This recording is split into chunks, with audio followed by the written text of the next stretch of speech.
예, 오늘 하나님의 말씀은 신명기 29장 1절로 6절, 구약성경 307페이지입니다. 구약성경 307페이지, 신명기 29장 1절로 6절 말씀, 구약성경 307페이지, 신명기 29장 1절로 6절 말씀.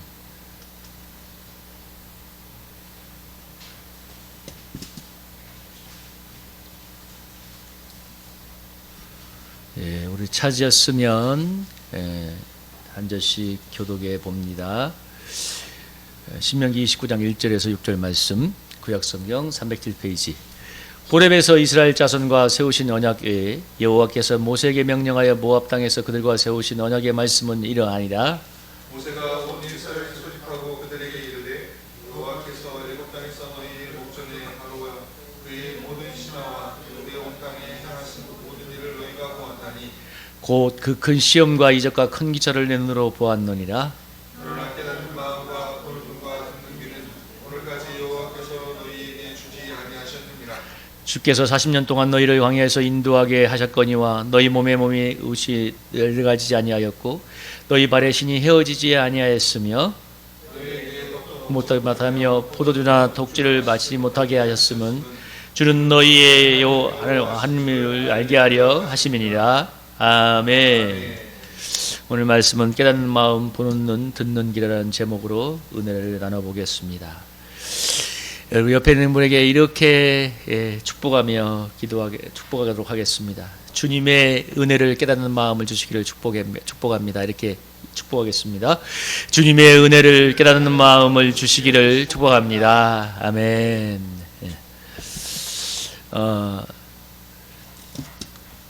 이 세상의 여러 가지 스포츠라든지 음악, 바둑 이런 분야에 있어서 10대 천재가 가끔 나오는 것을 우리가 알 수 있는데요. 옛날에 뭐 바둑의 이세돌이라든지 또 바이올린의 피아노의 뭐 10대가 아니면 막 정말 10대도 아닌 애가 천재적인 애가 나왔다는 뉴스를 가끔씩 볼 수가 있습니다.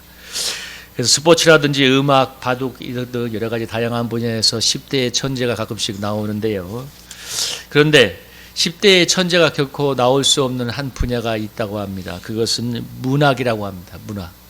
문학은 인생의 연륜과 경험이 있고 그래서 또 인생이 무엇인가에 대한 통찰과 이런 경험을 나눌 수 있어야 되기 때문에 10대에 결코 나올 수 없는 이 천재가 문학이라고 합니다. 그래서 문학은 거의 대부분이 뭐 최소한 30대 이상 인생의 경륜을 쌓고 경험 있는 사람들 40대, 50대 이상의 사람들이 이 노벨 문학상을 받는 것을 알 수 있습니다.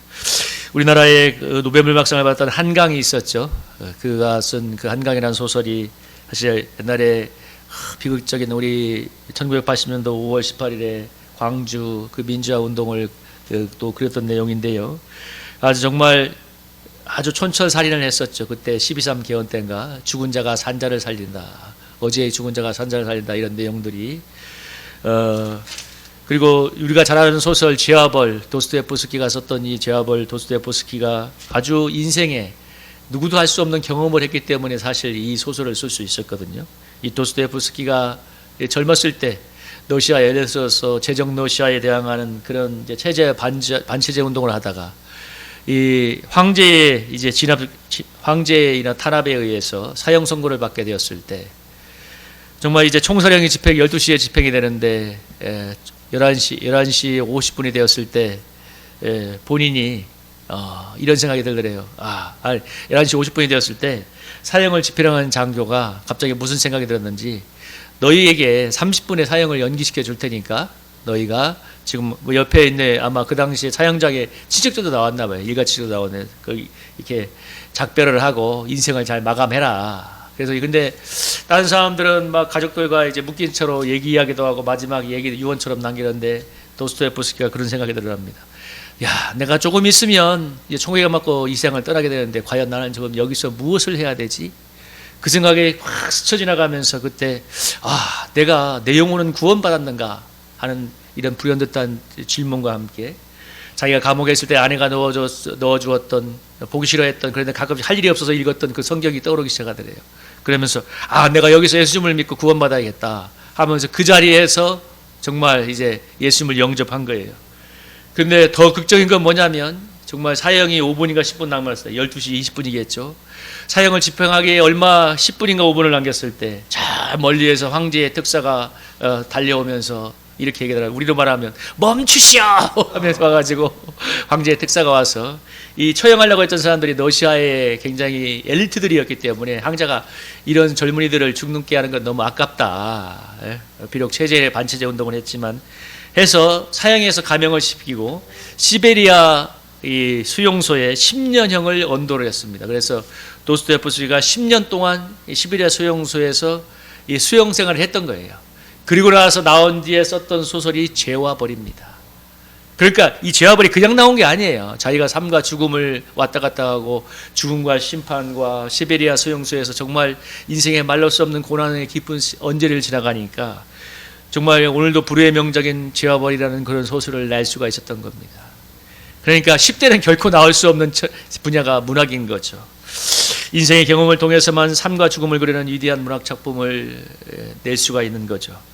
신앙의 세계에도 천재라는 표현이 그러하긴 하지만 조기 졸업하는 특별한 수재는 결코 신앙의 세계에서 나올 수가 없습니다. 왜냐하면 신앙도 여러분 연륜과 경험이 쌓이고 무엇인가 숙성의 과정이 있어야만 성숙해질 수 있기 때문입니다. 그래서 여러분 한번 뭐 은혜 받고 뭐 했다고 좋은 거 뭐 이렇게 한번 은혜 받았다고 해서 아니면 또 내가 병에 걸렸는데 병이 낫는 놀라운 특별한 체험을 했다고 해서 그것이 신앙의 큰 동기부여나 시작은 될 수 있지만 성숙의 시작은 될 수 없습니다. 오늘 본문에 보면 이렇게 얘기하고 있죠. 2절에 보면 여호와께서 애굽의 모든 신하와 온 땅에서 큰 시험과 이적과 기사를 내 눈으로 보았다고 합니다. 그게 뭐라고 했어요? 애굽에서 9가지 재앙과 홍해가 갈라지는 놀라운 정말 천지가 진동하는 그런 기적을 얘기하죠. 근데 그 다음 절에 뭐라고 얘기하냐면 깨닫는 마음과 보는 눈과 듣는 귀는 오늘 여호와께서 너에게 주지 아니하였다고 합니다. 여러분 이렇게 놀라운 기적을 보았는데 그 기적을 두고 깨닫는 마음, 보는 눈, 듣는 귀를 여호와께서 주지 아니하였다고 합니다. 그러면서 그 뒤에 이어지는 5절 6절이 뭐냐면 40년 광야 생활을 얘기하면서 6절 마지막에 뭐라고 얘기하고 있냐요? 주는 너희의 여호와 하나님의 여호와신 줄을 알게 하려 하십니다. 이렇게 성경이 말하고 있습니다. 그러니까 4절은 무슨 얘기냐면 하나님이 깨닫는 마음과 보는 눈과 듣는 귀를 안 준 게 아니고 하나님은 이 큰 기적과 이사를 통해서 하나님이 어떤 분인가를 알려주었지만 이스라엘 백성의 40년 전의 영적인 상태는 하나님의 그 놀라운 하나님의 하나님의 인품, 하나님의 권능, 하나님이 어떤 분인가를 깨달을 수도 없고 볼 수도 없고 들을 수 없는 영적인 무지 가운데 있었다는 거예요. 그리고 그것이 어떻게 되느냐? 5절 6절에 보는 것처럼 40년간의 광야 연단을 지나간 다음에야 뭐예요?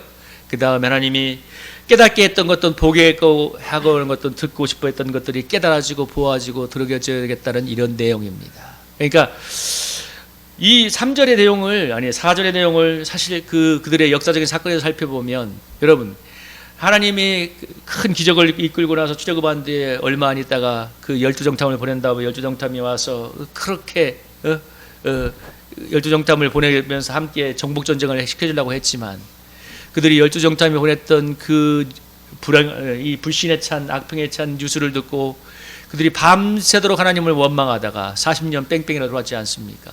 그래서 40년 전에는 하나님이 큰 기적을 보여주고 하나님에 대한 믿음을 심어주면서 내가 너희들이 이 땅을 차지하게 할 것이다 약속의 말씀을 주어도 그들의 불신앙과 그들의 영적 무지와 그들의 믿음 없음과 그들의 이 노예 근성은 결코 하나님의 이 메시지를 받아들일 수가 없었습니다. 그렇지만 40년의 세월이 지났는데 광야가 끝나고 그리고 처음으로 정복전쟁의 여리고성 앞에 나가게 됐을 때 하나님이 도저히 이해할 수 없는 메시지를 던져주어도 여러분 이 여호수아서 6장을 한 번씩 읽어보세요. 거기 보면 그 모든 백성이 단 한마디도 하지 않고 침묵하면서 매일 성을 돌았다는 내용이 나옵니다. 그래서 이게 40년의 과정이 지난돼야 하나님이 어떤 분이고 내가 어떻게 해야 되는가를 깨닫고 나니까 하나님의 음성 앞에 이렇게 순종함으로써 하나님의 이 분독을 차지할 수가 있었던 것이죠. 오늘 그래서 이 본문이 주는 메시지는 그러나 오늘 여호와께서 너에게 깨닫는 마음과 듣는 눈과 보는 눈과 듣는 귀를 주지 않았단 말은 하나님이 주지 않았다는 것이 아니라 당시 그들에게 그것은 깨달아질 수도 없고 들을 수도 없고 볼 수도 없는 사건이었다는 것입니다. 왜? 영적인 무지 가운데 있었기 때문에. 그래서 그들이 하나님의 은혜가 깨달아지고 하나님의 말씀이 들려지고 하나님의 경륜이 보아지는 그런 때가 되려면 40년의 광야의 여정이 필요했습니다. 그래서 6절의 마지막에 뭐라고 합니까? 너희 하나님 여호와의 줄을 알게 하려 함이니라. 하나님의 누구신가를 알게 하려 했다고 성경이 말하고 있습니다. 여러분, 신앙은 단기 속성이 있을 수가 없어요. 반드시 시간과 경험을 지나가야 됩니다.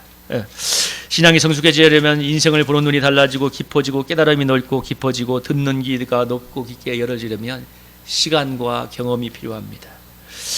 하루아침에 책 몇 권 읽었다고 은혜 잠깐 받았다고 되는 게 결코 아닙니다.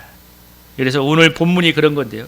그래서 하나님이 그 백성들을 그렇게 40년 동안 굴리고 굴려서 하나님의 은혜가 깨달아지고 보아지고 들려지는 그런 마음으로 만들었던 것이죠. 근데 하나님이 무엇을 보게 하고 무엇을 깨닫게 하는가, 이게 중요한 거잖아요. 이 신명기 8장에 보면 이렇게 얘기합니다. 신명기 8장을 한번 읽어볼까요? 8장 2절 3절 한번 성경 본문 한번 읽어볼까요? 읽어보겠습니다. 시작. 내 하나님 여호와께서 이 40년 동안에 내게 광야길을 걷게 하신 것을 기억하라. 이는 너를 낮추시며 너를 시험하사 내 마음이 어떠한지 그 명령을 지키는지 지키지 않는지 알려 하심이라. 너를 낮추시며 너를 줄이게 하시며 또 너도 알지 못하며 노조의 성도에 알지 못하던 만나를 내게 먹이신 것은 사람이 떡으로만 사는 것이 아니요 여호와의 입에서 나오는 모든 말씀으로 사는 줄을 내가 알게 하려 하심이라. 아멘. 그리고 이어지는 신명기 8장 11절 16절에도 내용을 보면은 여러분 15, 16절을 같이 한번 읽어볼까요? 한번 읽어보겠습니다. 시작. 너를 인도하여 그 광대하고 위험한 광야 곧 불뱀과 전갈이 있고 물이 없는 간조한 땅을 지나게 하시며 또 너를 위하여 단단한 반석에서 물을 내셨으며 내 조상들도 알지 못하던 만나를 광야에 내게 먹이셨나니 이는 다 너를 낮추시며 너를 시험하사 마침내 내게 복을 주려 하심이었느니라. 아멘.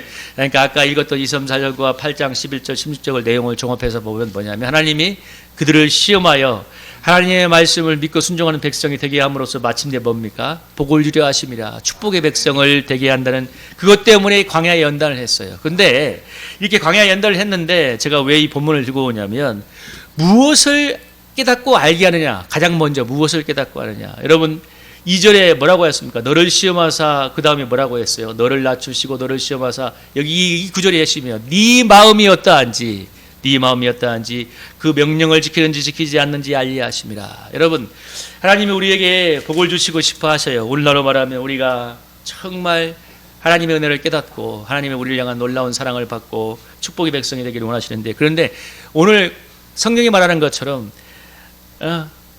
하나님이 우리에게 꼭 알게 하시기를 원하는데 여기 성경의 본문에 보면 네 마음이 어떠한지 알게 하심이라. 네 마음이, 하나님은 이미 알지만 네가 네 마음을 알기 원한다는 것입니다. 네가 네 마음을. 오늘 이 본문에 네 마음이 어떠한지 알게 한다고 얘기했는데 여러분 성경에서 인간의 마음에 대한 표현들이 많이 나오고 있죠. 예레미야서 17장 9절 10절에도 이렇게 얘기하고 있죠. 여러분 예레미야서 17장 9절 10절도 한번 읽어보겠습니다. 시작. 만물로 다 거짓되고 심히 부패한 것은 마음이니라. 누가 능히 이를 알리오마는 나 여호와는 심장을 살피며 배부를 시험하고 각각 그의 행위와 그의 행실대로 봉안하느니. 그 다음에 여러분 마태복음 15장 16절 20절도 한번 읽어보겠습니다. 시작. 예수께서 이르시되 너희도 아직까지 깨달음이 없느냐. 입으로 들어가는 모든 것은 배로 들어가서 뒤로 버려지는 줄을 알지 못하느냐. 입에서 나오는 것들은 마음에서 나오나니 이것이야말로 사람을 더럽게 하느니라. 마음에서 나오는 것은 악한 생각과 살인과 간음과 음란과 도둑질과 거짓 증언과 비방이니 이런 것들이 사람을 더럽게 하는 것이요 씻지 않는 손으로 먹는 것은 사람을 더럽게 하지 못하느니라. 아멘. 여러분 오늘 이 아까 8장 2절에 네 마음이 어떠한지 알려 하심이라 말씀과 이 말씀을 종합해 보면 하나님이 무엇을 알기 원하냐. 광야의 연단을 통해서 네가 얼마나 거짓되고 부패한 죄인인가, 우리 속에 얼마나 악한 생각과 더러운 것이 있는가를 깨닫게 하신다는 것입니다. 여러분 광야 연단의 첫 번째 목적이 뭐라고요? 하나님이 우리가 얼마나 마음이 더럽고 추악한 죄인인가를 깨달아 알게 하신다는 것. 그게 광야 연단의 제일 첫 번째 목적이에요. 그래야 십자가의 은혜가 다가오거든요.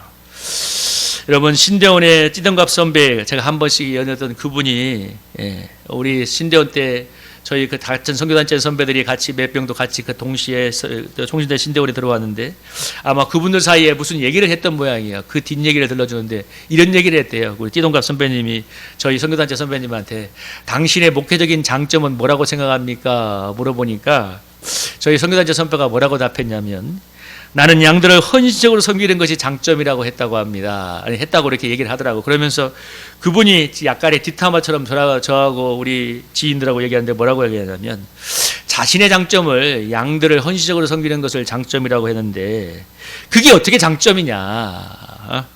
세상에서 장사하는 사람들은 고객들을 위해서 얼마나 속된 말로 발바닥을 핫을 정도로 고객들을 섬겨주고 자기 사업을 하는 사람들은 자기 집문서를 맡기고 집을 담보 잡히고 빚을 내서 목숨을 걸고 사업을 하는데 목회를 사업이라고 할 수 없지만 사업에 비유한다면 자기 장사고 사업인데 자기의 고객인 양들을 위해서 헌신적으로 하는 게 무슨 장점이냐고 당연히 해야 되는 거 아니냐고 그 얘기를 했는데 그게 나에게 너무 충격으로 다가왔어요. 왜냐하면 저도 선배님하고 동일한 생각을 하고 있었기 때문에 그 생각을 들으면서 너무 제 생각이 바뀌게 되었어요. 너무나 당연한 건데 마치 무슨 양들을 섬기는 것을 대단한 무엇인가를 하는 것처럼 착각하는 것을 만들었습니다. 요즘 이진주 가는 목회자 중에 유튜브 설교 중에 뜨는 분이 박유한 목사님이라고 하는데 그분이 설교 중에 이런 말을 하는 것을 들었습니다. 목사님들이 목회가 어렵다고 징징대는데 제발 좀 징징대라고 얘기하면서 다 누구나 살아가는 게 어렵다고. 그게 맞는 말이잖아요. 누구나 다 어려운 짐을 다 지고 있고 그 정도의 문제지만 다 어려운데 뭐가 그렇게 목사님들은 맨날 어렵다고 목회가 어렵다고 징징대느냐. 여러분 그렇지 않습니까? 천국을 사는 사람 몇 명이겠어요? 다 어렵고 힘든데.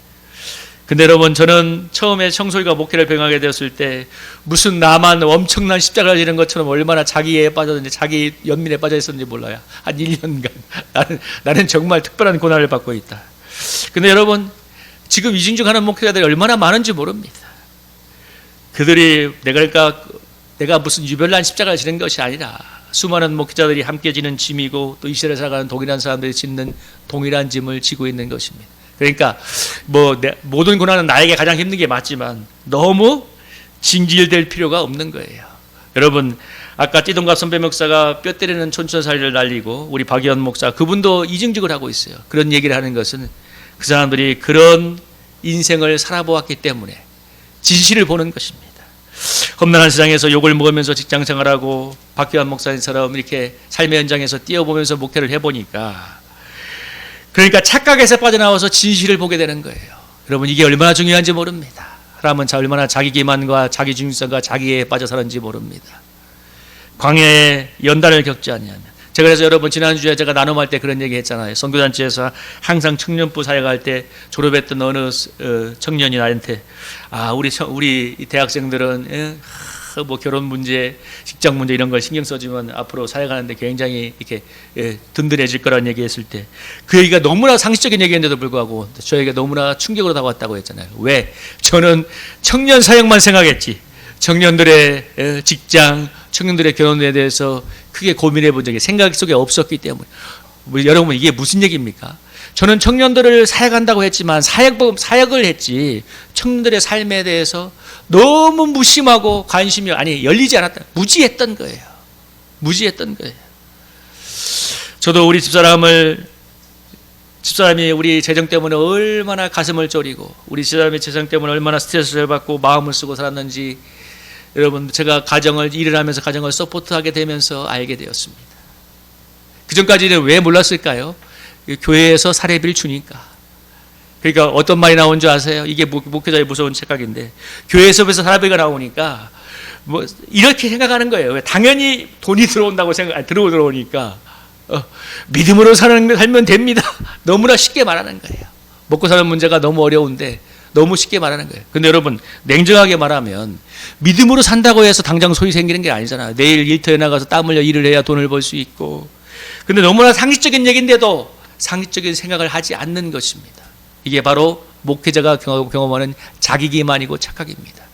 수많은 사람들이 그래서 옛날에 청년사역을 많이 했던 전병훈 목사가 그런 얘기를 한 적이 있어요. 그 당시는 그래도 좀 뜨거웠던 때였는데 청년들이 직장생활 몇 년 하다가 힘들면 직장 때려치우고 소명받아서 신대원 가서 목회한다고. 물론 거룩한 소명을 받아서 소명자로 부름받은 사람도 있지만 많은 경우는 힘들어서 도피처로 소명을 택하는 경우도 허다합니다. 그래서 그분이 뭐라고 얘기하냐면 거룩한 백수여 교회에서 떠나가라. 거룩한 백수들이 교회에서 떠나가라. 제발 좀 나가라 이러면서 교회 와서 뻥대지 말고 세상에 나가서 십자가를 지라고. 거룩한 백수들이여 제발 헐짓거리 좀 그만하라고. 여러분 얼마나 사람들이 자기 기만 속에 사는지 몰라요. 하나님의 소명을 이용하고. 그런데 요즘은 얼마나 세파가 이렇게 사람들이 약삭빠르냐면 요즘은 신대원 안 와요. 왜? 교회가 하락세인 거 알거든. 그래서 총신도 몇 년 전부터 100년 만에 처음으로 미달됐어요. 요즘 어디나 다 부교육자 구하기 힘들대. 근데 저는 그 말 들을 때 눈만 일줄이도 걱정하지 않습니다. 왜? 하나님이 부르신 소명자는 어떤 환난이 와도 그 길을 갑니다. 부른 사람은 가요. 어차피 그 고난이 다 걸러내. 거룩한 백수는 다 빠져나가야 돼. 다 하나님이 걸러내셔. 그냥 현장에서 걸러내셔. 고난으로. 현장에서 고난으로 걸러내셔. 어제 우리 지인 목사님이 아파서 청소할 때 도와주었다고 우리 도와주었던 최동원 집사님 가정과 저를 식사접을 하고 또 식구에 커피 한 잔을 했는데 제가 요즘 이렇게 좀 뭔가 임프레션을 받았던 아까 박예원 목사님 설교를 언급하다가 제가 언급했던 것들이 그 목사님의 옆에 있던 목사님의 마음을 깊이 찔렀습니다. 그러니까 막 얼굴이 불그락불그락 해서 저하고 막 한 30분 동안 대판하다가 그냥 가라고 하려고 하는데 옆에 있는 목사님이 그래도 기도해서 보내주세요 해가지고 기도해서 보내고 말았는데 저는 그분이 온갖 어려움을 이면서 사명자의 길을 가는 것을 잘 알고 있고 그래서 굉장히 참 소중히 여기지만 그러나 언제부턴가 대화를 하면서 제가 한 가지 느껴진 것은 그분이 하나님의 뜻과 순종을 말하고 있지만 실제 삶의 결과를 보면 너무나 다른 것을 보면서 제가 심각한 문제의식을 느꼈고 그 부분을 가지고 대화하다 보면 어제와 같은 격렬한 반응이 일어나는 것을 보았습니다.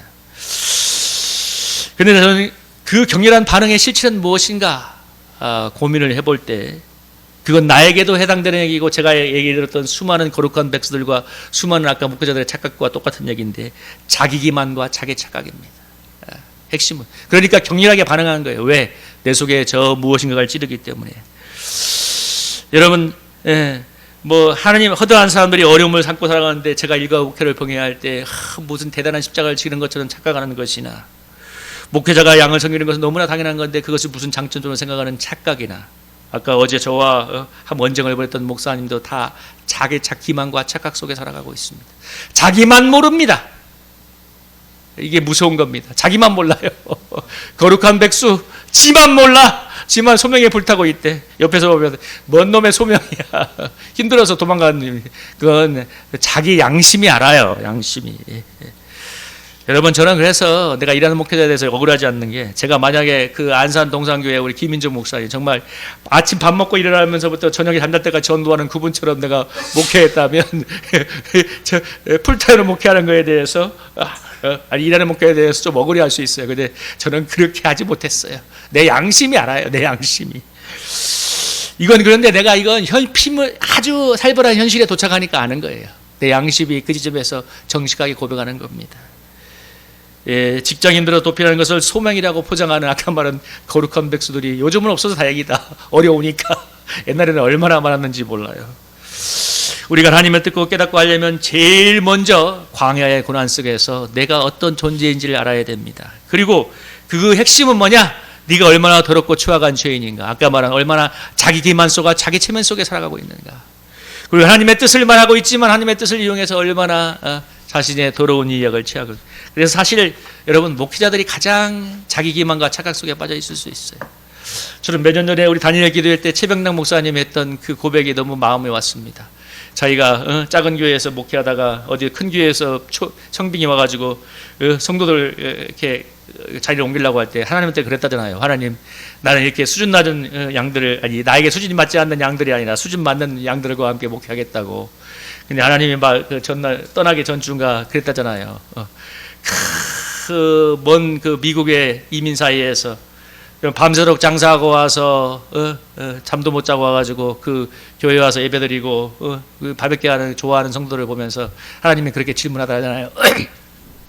그래, 내가 이걸 하나 질문해보자.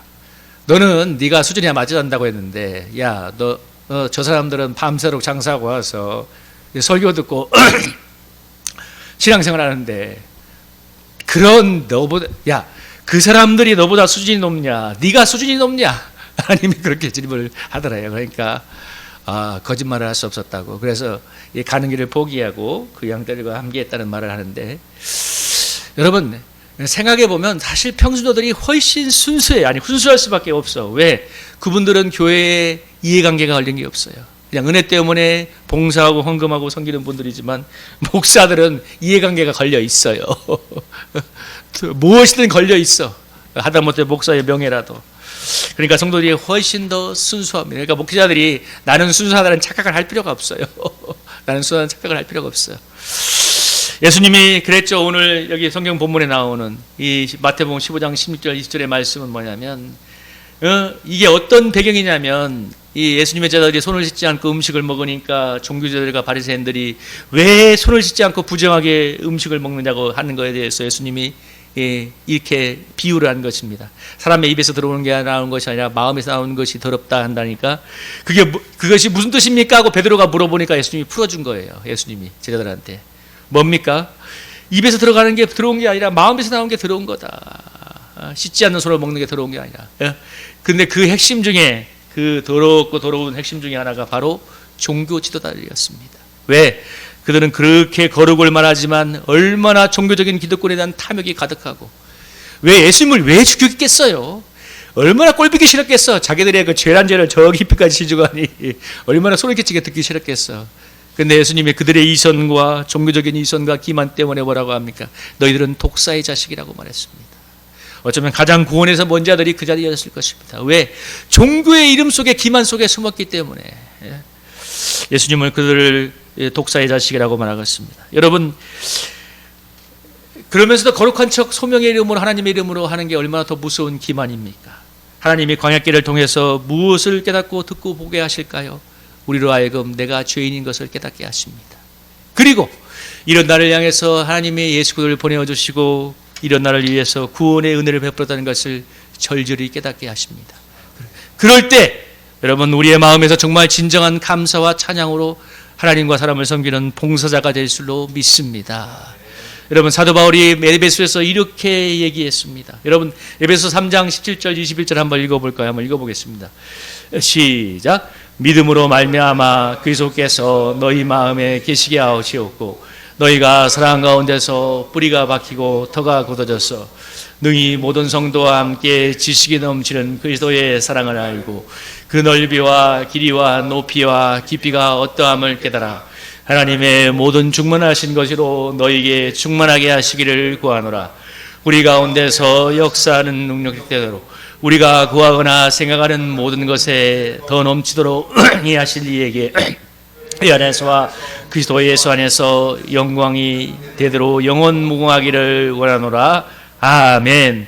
사도 바울이 뭐라고 합니까? 예수 그리스도의 사랑을, 하나님의 사랑의 깊이와 넓이와 높이가 어떠함을 깨달아 하나님의 모든 충만한 것으로 너에게 충만하게 하시기를 구하노라.